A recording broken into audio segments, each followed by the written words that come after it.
Dnes sa pozrieme na to, ako ovládnuť starší neaktualizovaný systém pomocou staršieho exploitu a WinRARu. Takže ako prvé otvoríme si konzolu, napíšeme Kali, konzola sa otvorí, ideme na plochu, teraz si napíšeme msf konzole,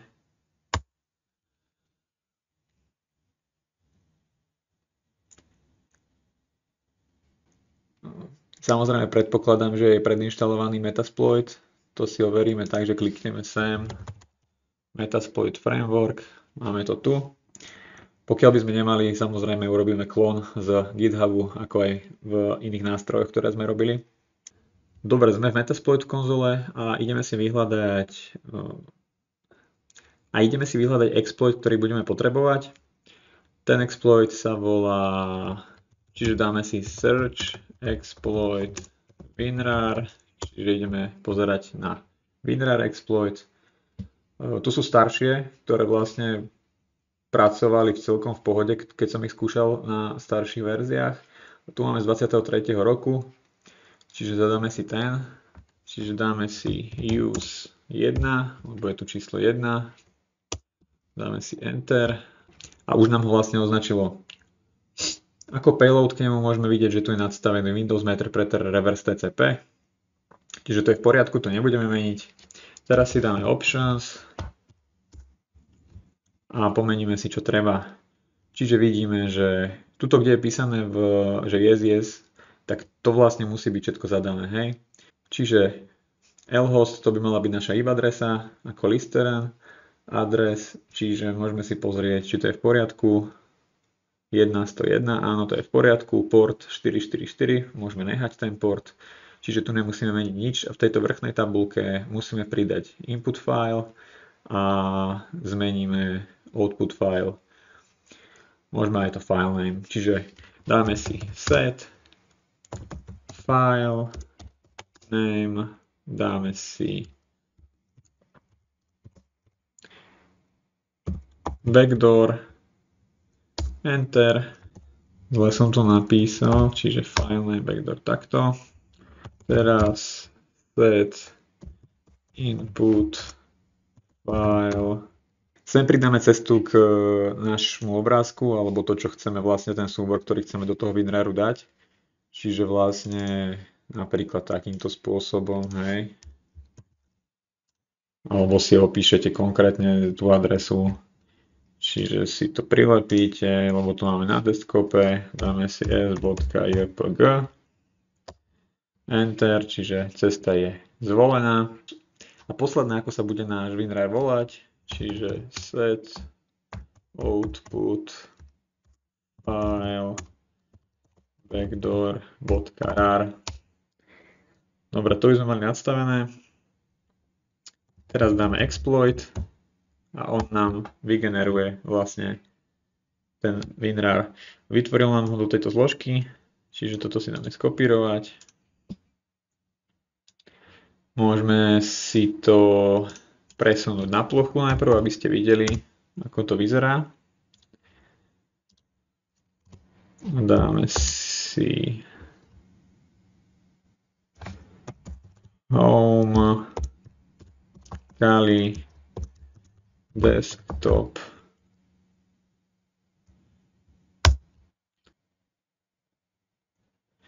Ako môžete vidieť, tu máme ten backdoor, ktorý sme si vytvorili. Ten backdoor, keď máme vytvorený, tak si ho nahráme vlastne na naše lokálne úložisko, skáď ho môžeme stiahnuť druhým počítačom. To spravíme následujúcim spôsobom. Čiže si dáme cp ako copy. Môžeme si zase skopírovať ten desktop, nemusíme to písať ručne. Hej, máme ho skopírovaný.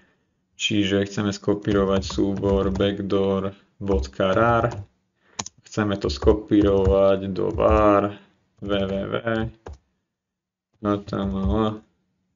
Enter. Máme to skopírované. Čiže teraz, keď to chceme stiahnuť s druhým počítačom, čiže ja tu mám otvorený druhý počítač Windows 10. Keď to chcem stiahnuť, otvorím si internet.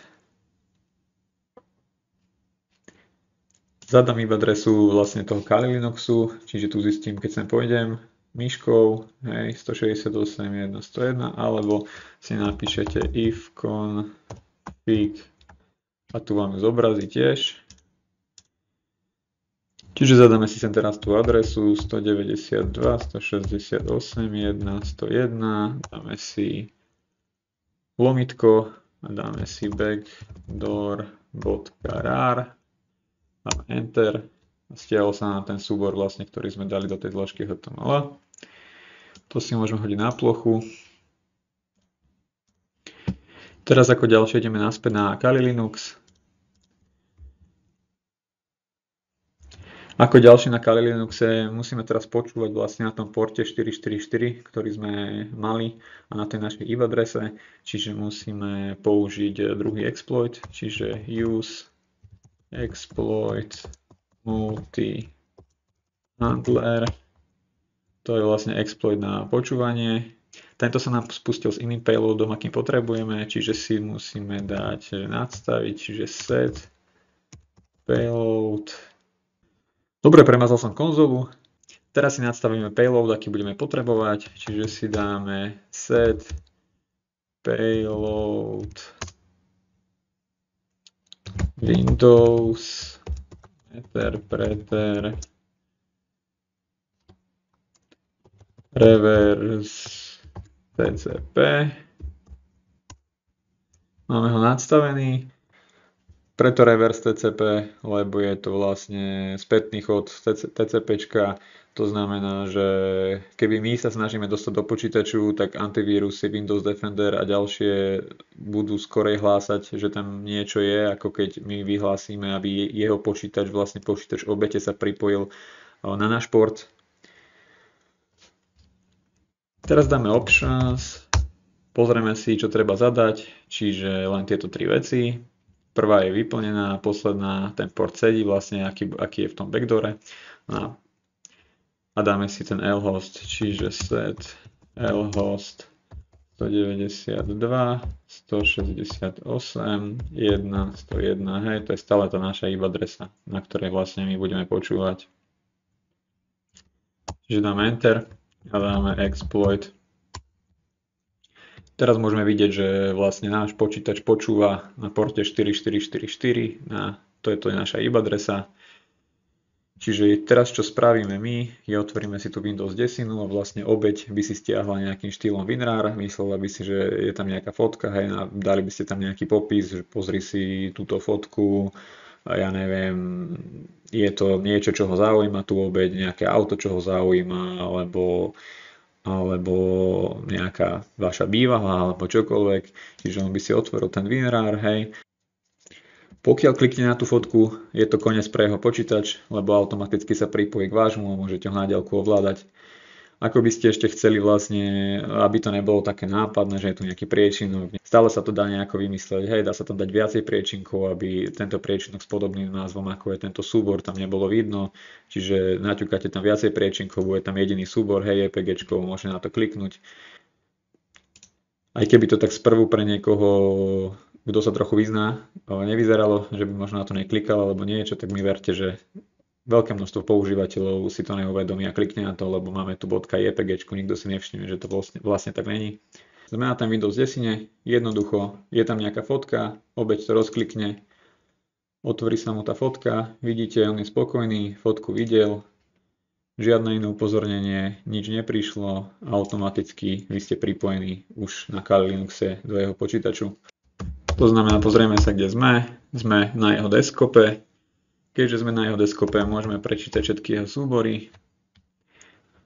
Tieto súbory má vlastne v počítači. My si tam môžeme na tom počítači napríklad nový súbor nejaký vytvoriť. Čiže dáme si mkdir napríklad si hacknutý. Dáme enter, vytvorený priečinok, teraz keď prejdeme naspäť, vidíte priečinok si hacknutý. Čiže kompletné ovládanie jeho počítača. Ďalej, my si môžeme sem dať napríklad screenshot, dáme enter, urobil sa nám screenshot, ktorý nám hneď dal na plochu. Tu môžete vidieť, ako vyzerá jeho plocha. Čiže to znamená, kompletne môžete vidieť, čo robí na počítači. On o tom nemá vôbec žiadne zdanie, čo sa tam deje. Takisto sa dá kamera zapnúť na tom počítači, mikrofón zapnúť na tom počítači, kompletne sledovať. Dá sa keylogger, každé zaznamenanie klávesnice vlastne, aby ste videli, čo sa tam deje. Dá sa tam nahrávať súbory. Ja mu tam dám, že upload hack.jpeg. Uploadli sme mu tam vlastne ten náš screenshot. Aj má to tu, on na ploche teraz. Čiže vlastne teraz som otvoril shell, napíšete len jednoduchý príkaz shell, takisto potom som napísal dir, ukázali sa nám všetky vlastne veci na ploche, viete takisto behať priečinkami, brať si súbory, sťahovať, aké potrebujete, uploadovať tam súbory, aké potrebujete, viete spustiť vzdialené súbory vlastne, ktoré tam uploadnete, čiže viete si tam ďalší backdoor s nejakými rozšírenými právami dať, alebo trojského konia. Vieme si privilegia zvýšiť na privilegia systém, vieme migrovať do iného procesu. To sa vlastne robí tak, že teraz si dáme exit, že ideme preč zo shellu a budeme migrovať vlastne do iného procesu, čiže ako prvé si pozrieme procesy. Iba ps sme si vlastne otvorili všetky prebiehajúce procesy na tej Windows 10. Ako môžete vidieť, tu máme vygenerovaný ten backdoor. Vidíte, že v procesoch sa to veľmi jednoducho dá nájsť. Môžeme sa presvedčiť o tom, že vlastne je to on tým, že si otvoríme si tu Windows 10, no tu v priečingu je vlastne skovatý.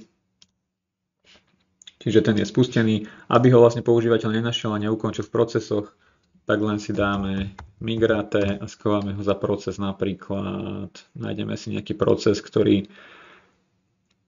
napríklad explorer.exe, čiže 2464, napíšeme 2464 a on nám teraz zmizne odtiaľto a budeme schovaní za tým explorerom. Čiže migruje z 5956, čiže to je tu, na tú 2464 kompletné. Čiže teraz keď si dáme PS, tak vidíte, že už tu nemáme spustený ten backdoor v procesoch, ale my sme vlastne skovatí v procese Explorer. Čiže je to veľmi jednoduché, je to ovládanie počítaču úplne primitívne a vieme manipulovať s tým počítačom úplne jednoducho. Videá, kde robíme malvery, ktoré sú nezistiteľné pre antivírusy a Windows Defender, budú na Patreone v blízkej dobe. Budeme tam vlastne robiť už z hotových malverov nezistiteľné pomocou nejakej úpravy alebo písať úplne nové malvery. Samozrejme, chcem vás ešte informovať, že je to trestné robiť tieto veci pomimo svojich počítačov alebo počítačov a serverov, ku ktorým máte prístup a máte hlavne povolenie k tomu to vykonávať. Čiže to len tak pomimo. Toto by bolo pre dnešné video všetko. Ďakujem za pozornosť, dúfam, že ste sa niečo zaujímavé naučili a stretneme sa pri ďalších zaujímavých videách. Samozrejme budem rád za každý like, komentár a subscribe a môžete pozrieť do popisku videa, ak máte záujem o viacej rôzneho ďalšieho obsahu ohľadom hackovania. Takže ďakujem.